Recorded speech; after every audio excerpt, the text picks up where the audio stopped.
Let me share something with you, something that could shift the way you see yourself and how you move through the world. Respect isn't something you're given by default. It's something you cultivate, and yes, sometimes command. If you feel like people keep overlooking you, walking past your needs, or treating you as if your presence doesn't matter, I need you to take a deep breath and really hear me. That ends today. It doesn't matter who they are, friends, family, colleagues, or partners. No one, and I mean no one, has the right to diminish your worth, to use you, or to make you feel smaller than you are. But here's the hard truth. People will often treat you the way you allow them to treat you. That's where our work begins. Because starting now, I'm going to walk you through 7 key lessons, each one designed to help you reclaim your self-respect and establish unshakable boundaries. These lessons are not about demanding attention or acting tough. They're about standing firm, rooted in your values and your sense of self. Have you ever wondered why disrespect feels so sharp? Why it cuts so deep? Why does it unsettle our confidence so easily? And more importantly, why do we keep tolerating it? Today, we're not going to sugarcoat anything. We're going beneath the surface. We'll examine the subtle ways we surrender our power and how to stop, because this is more than a talk. This is about personal sovereignty, about commanding, not requesting, the respect you deserve. Every lesson ahead is a small rebellion against complacency, a call to step out of the old patterns where your worth was overlooked or ignored. And if this resonates with you, if it stirs something inside, I invite you to stick with me through the end. Give this your full attention. Don't just skim the surface. Dive in. Your self-worth deserves more than a passing glance. So let's begin. Let's talk about the trap of over-explaining. Maybe it's at work. A colleague questions your decision on a project, or a friend doesn't understand why you made certain life choices. Your instinct is to justify, to defend, to explain yourself into acceptance. But pause and reflect. Are you doing it for their clarity or your own comfort? You decide to skip a social event because you need rest. Simple, right? Yet when someone asks why, you spin a long explanation, maybe even exaggerate, to avoid judgment. It's more common than you think. But every unnecessary justification quietly erodes your confidence. It tells your subconscious, maybe my choice needs permission. Seneca would say, wisdom is not found in seeking the world's approval, but in aligning with your own reason. It's about making choices that reflect your values, not others' expectations. Imagine this instead. I'm taking some time for myself tonight. Full stop. No apologies. No embellishment. Just calm clarity. That one sentence says more than 1,000 justifications. It teaches others how to respect your space and reminds you to honor your own voice. That's not just Stoic wisdom, it's self-leadership. Marcus Aurelius wrote often of quiet confidence. He didn't chase praise. He didn't explain himself to critics. He acted with purpose and let his integrity speak louder than his words. This is the path we're walking now. So the next time you feel the urge to explain yourself, pause. You don't owe anyone a map of your thoughts. The more you practice this, the more natural it becomes. Commanding your space is not just about physical presence. It's about how you carry yourself in every interaction. It's in the boundaries you set, the tone you speak with, the silence you hold when others expect explanation. In a meeting, if others talk over you, raise your hand slightly. Wait, then speak your point. It's a subtle gesture, but it signals, I value what I have to say, and so should you. Or think about a family gathering where old dynamics resurface. Someone asks an invasive question. Commanding your space here means calmly saying, I'm not comfortable discussing that. If needed, remove yourself, not out of anger, but out of self-respect, because this is your emotional space, and it is sacred, as Epictetus taught. Some things are within our control, and some are not. Your responses, your boundaries, your values, they're yours to govern. Each time you assert them with calm strength, you step more fully into your power. Commanding your space also means becoming aware of the unspoken. How do you respond to interruptions? How do you hold yourself when someone cancels last minute again? What message does your posture, your eye contact, your presence send? These aren't just social habits. They're reflections of your inner authority. You don't need to be loud to be respected. You don't need to prove your worth. You only need to own it in quiet, consistent ways. And when you do, you'll notice something remarkable. The world begins to adjust, not because it suddenly sees your worth, but because you finally do. Be steady, be consistent. There's quiet strength in consistency.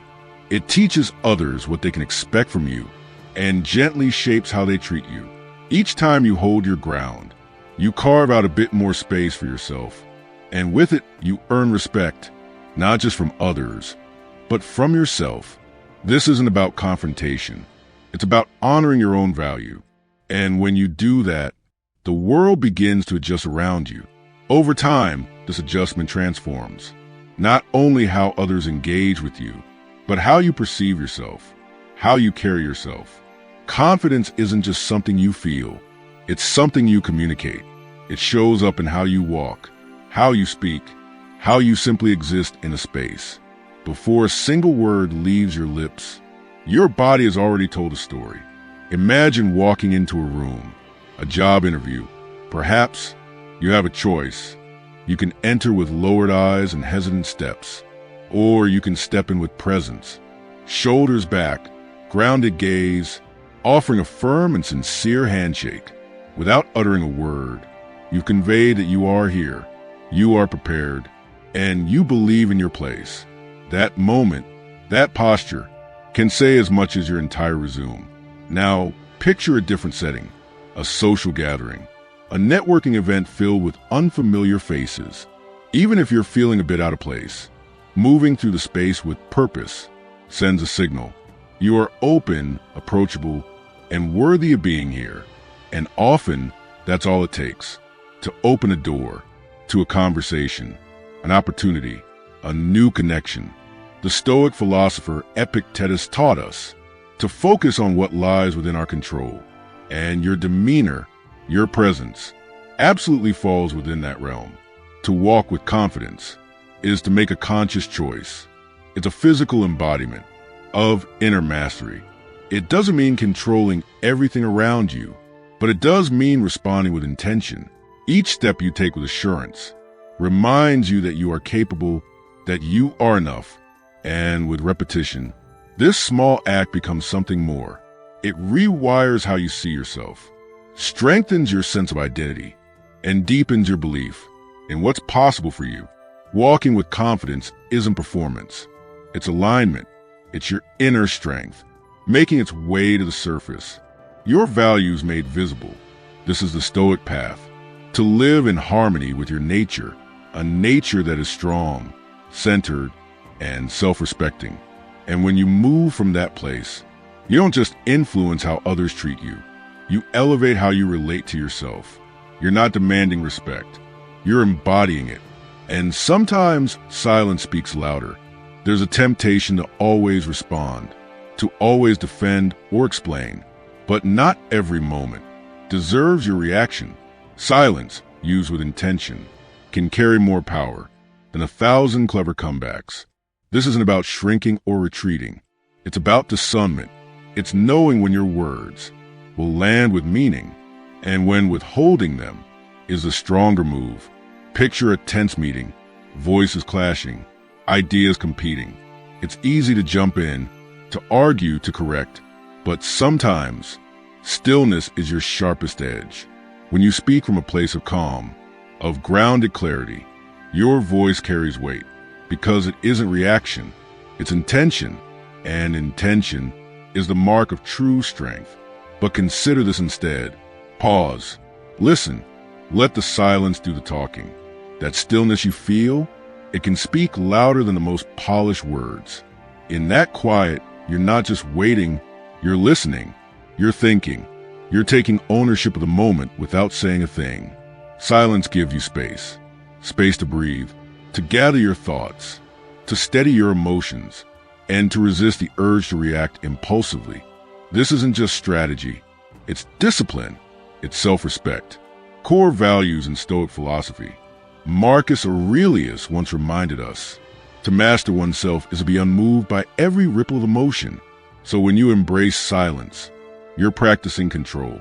And when you do speak, your words carry weight. measured and intentional. Silence, used well, changes how others see you. You speak less but say more. And when you choose to share, people actually listen. That kind of presence, it builds mystery. It builds respect. Now think about the conflicts in your life. Arguments with family, tension with friends. These moments can spiral fast. But silence, it can be your shield.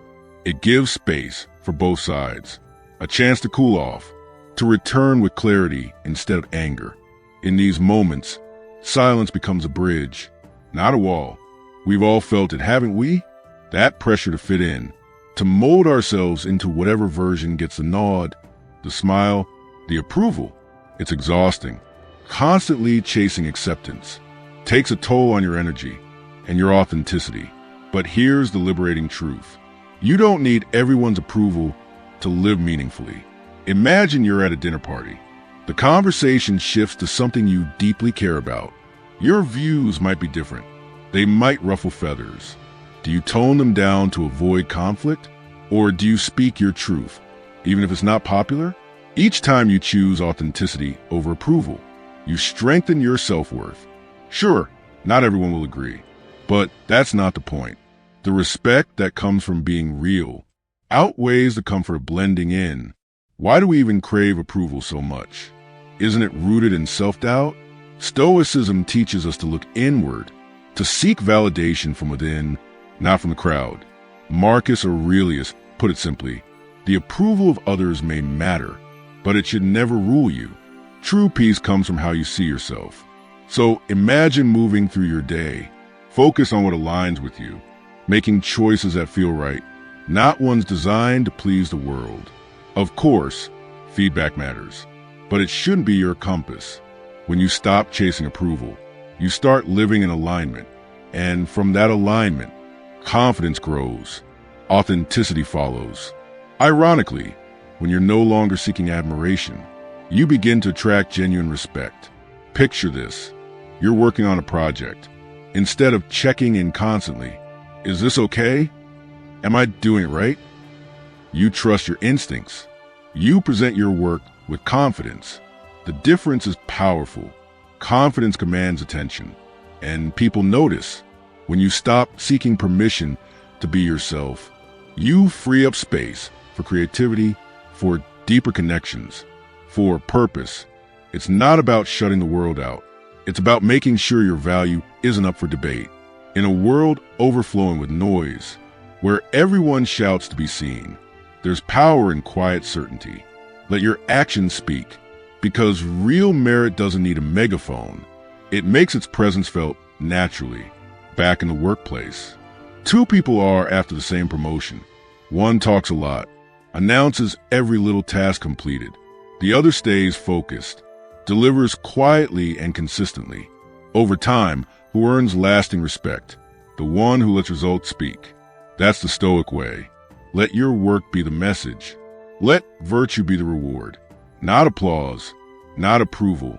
Seneca, one of Stoicism's most revered voices, taught that true fulfillment isn't found in applause, but in the quiet certainty of living ethically.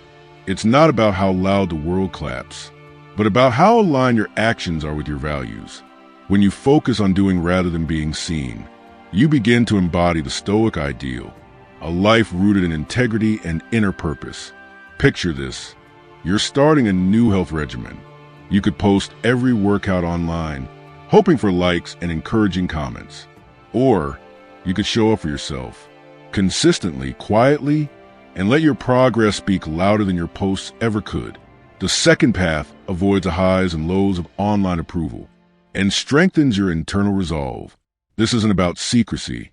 It's about drawing motivation from within. That kind of fuel lasts longer. When you commit to this mindset, every effort, every task becomes a brick in the foundation of your self-respect and quiet confidence. Letting your actions speak isn't about staying silent. It's about speaking through results. It tells the world, and more importantly yourself, that you value substance over spectacle. This doesn't mean hiding your wins. It means that when you do share them, they carry the weight of truth. They're undeniable. With this approach, You build a reputation grounded in authenticity and reliability. You're no longer the person who merely talks. You're the one who delivers. That builds not just external trust, but deepens your self-trust, because you're living in alignment with what you believe. And that, to the Stoic, is the essence of a well-lived life. Peace born from congruence, from being true to yourself, regardless of applause or criticism. In life's journey, you'll encounter both support and resistance. Sometimes the resistance comes, not from obstacles, but from people. It might be a friend whose pessimism clouds your enthusiasm, a co-worker who subtly undercuts your confidence, even a family member who leaves you emotionally drained. Recognizing these dynamics isn't about judgment. It's about self-preservation. It's about protecting your energy so you can keep growing, keep showing up as your best self. Say you're working on a project that excites you, but every time you share it with someone, they focus on what could go wrong, never what could go right. Eventually, that negativity weighs on you. Your passion begins to flicker. Now imagine surrounding yourself with people who believe in your potential, who challenge you, yes, but never discourage you. Stoicism reminds us to focus on what we can control, our mindset, our choices, and our company. As Epictetus put it, don't spend your energy on things or people that disturb your inner peace. Setting boundaries isn't cruelty. It's clarity. It's making space for the kind of environment that nurtures your growth. That might mean limiting your time with people who leave you feeling depleted, or changing how you engage with them. It doesn't require drama. It just requires discernment. Every time you say no to a draining interaction, you're saying yes to more peace, more clarity, more power. It gives you room to invest deeper in relationships that matter, ones that align with your aspirations and your values. And here's something worth remembering. When you chase attention, you often repel it. Desperation for validation can strip you of your presence, your strength, and your dignity. Imagine being in a group and feeling invisible, so you start talking louder, interrupting, trying to stand out. You might grab attention momentarily, but not respect. People sense neediness. It doesn't draw them in. It pushes them away. Real respect comes from quiet confidence, from being rooted, from letting your work, your character, and your consistency do the talking. Now imagine this instead. You speak with intention. You contribute thoughtfully, only when you have something meaningful to say. And when others speak, you listen. Truly listen. This kind of presence, quiet, deliberate, may not grab immediate attention, but ironically, it makes you more intriguing, more respected. Stoicism reminds us that real recognition isn't seized. It's earned through virtue, wisdom, and genuine connection, not through force or demand. A Stoic mindset encourages you to seek self-respect before public approval. Marcus Aurelius often wrote about self-reliance, the idea that true validation comes from within. It's not about being seen. It's about seeing your own actions as just and virtuous. In the workplace, this is especially true. Imagine feeling overlooked, like your efforts go unseen. Rather than protest loudly, you stay focused. You deliver consistently. Over time, your work speaks for itself. And when it does, the recognition you receive is rooted in respect, not performance. And when you stop chasing attention and instead let your integrity and discipline speak, you attract a different kind of attention, one based on admiration, trust, and quiet strength. That kind of recognition is lasting because it's built on who you truly are, not a persona crafted to be noticed. Sometimes, the most courageous act isn't to fight, but to walk away, to recognize when something no longer aligns with your well-being, and to step back, not in retreat, but in strength. Picture this. You're stuck in a job that drains you daily. The environment is toxic, the work unfulfilling. Every morning feels heavier than the last, and while enduring it might seem like a test of resilience, ask yourself, Is staying truly brave, or is it braver to choose something better? To walk away, in pursuit of a place where you can grow, where you're not surviving, but thriving. That decision is not about giving up. It's about honoring your worth. It's about trusting your own voice. Stoicism teaches us not to be controlled by external chaos, but to act with reason and virtue.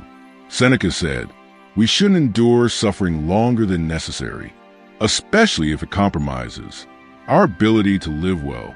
The same applies to personal relationships. Maybe you're giving more than you receive, feeling neglected, undervalued. Fear keeps many people from leaving.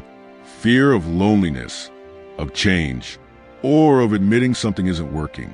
But walking away from a one-sided relationship can lead to clarity, peace, and a space where healthier connections can take root.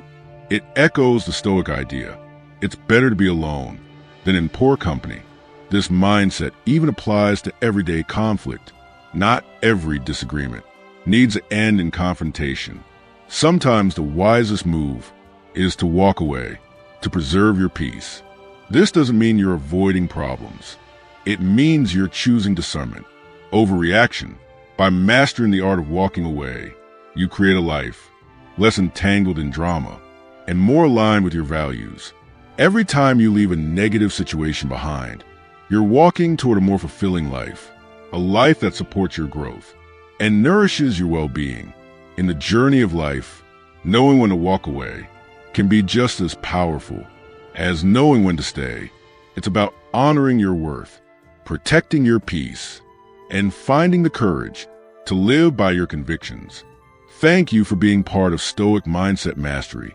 If this message resonated with you, watch one of the suggested videos on your screen and keep walking this path with us, one step at a time, one choice at a time, toward a life of strength, clarity, and calm.